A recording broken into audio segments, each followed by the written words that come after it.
Pues sin duda es muy importante a propósito de estas conmemoraciones que entendamos que las infancias son el momento donde más debemos poner atención. Precisamente me da muchísimo gusto saludar como cada semana al psicólogo fundador de los espacios Cuentan Historias, Eduardo Carvajal Monroy. Eduardo, ¿cómo has estado? Buenas noches.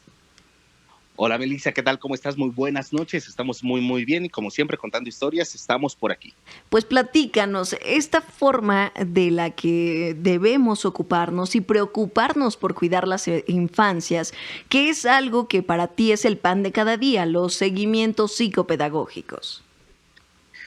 Efectivamente, fíjate Melissa que para poder complementar un buen trabajo terapéutico, un buen proceso terapéutico en todos los aspectos, tanto en la parte académica, en la cuestión conductual o emocional, hay que tomar en cuenta una esfera muy importante y uno de los pilares más importantes que es el área escolar, las escuelas, ese ambiente escolar donde pues comúnmente no podemos observar cómo se desarrollan y potencializan esas habilidades en nuestros niños, en nuestras niñas y adolescentes también.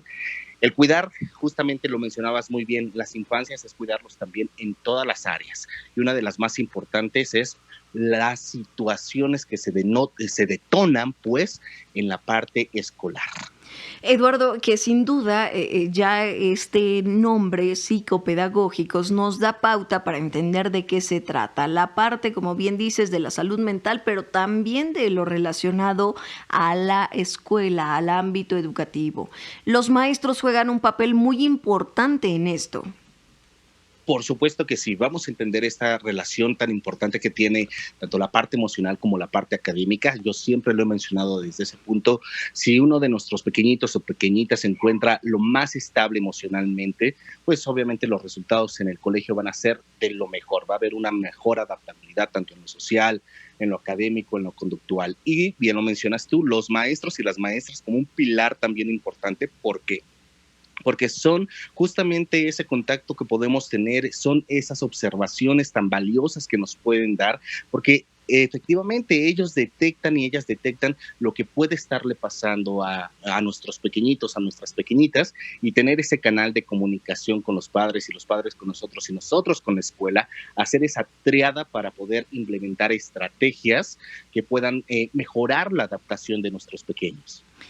Eduardo, hablábamos antes de tener esta conversación, ya lo escuchabas tú, sobre esta conmemoración del Día Mundial del Sueño. Es importante, ahora que van a tener este fin de semana largo, que también veamos esta parte de la salud física y que ellos descansen bien. No debemos ser tan permisivos, por ejemplo, con el uso de pantallas, ¿verdad?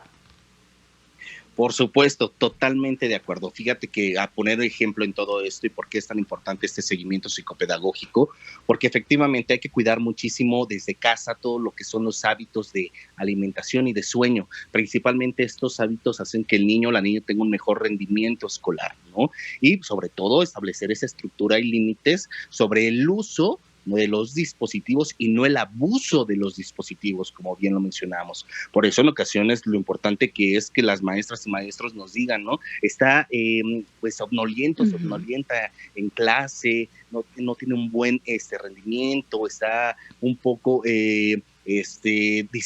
dispersa, etcétera, ¿no? O no tiene esa motivación para realizar las cosas. Entonces, hay que aprovechar este puente para descansar, por supuesto que sí. Sin embargo, no quitar ese dedo de renglón de seguir con esa estructura en esos hábitos, por favor.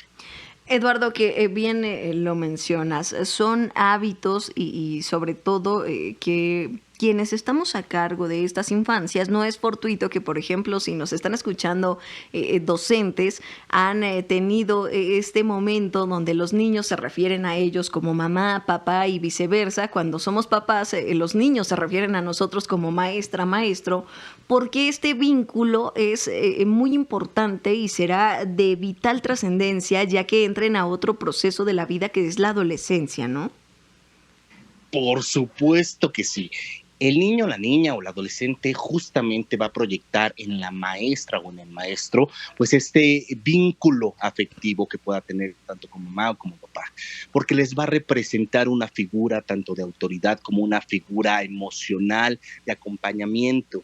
Esta parte es importante y siempre lo hemos mencionado también nosotros acá en los espacios. Es vital que las maestras y maestros tengan ese vínculo con los niños y con las niñas. ¿Para qué? Para que ellos o ellas puedan solicitar ayuda, sentirse en confianza, sentirse con esa seguridad, sentirse queridos por ellas y por ellos, y por ende sentirse importantes. Recordemos que si ese vínculo no se da, pues va a ser muy complicado establecer una estructura, hábitos y límites dentro del ambiente escolar.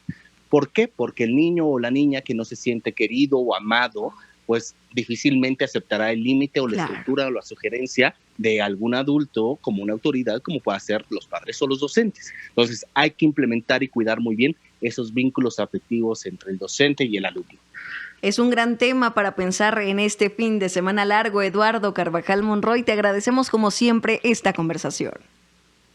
Muchísimas gracias, Melissa, que pasen muy buena noche y cualquier cosa estamos al pendiente y como siempre contando historias. Abrazo fuerte. Abrazo fuerte.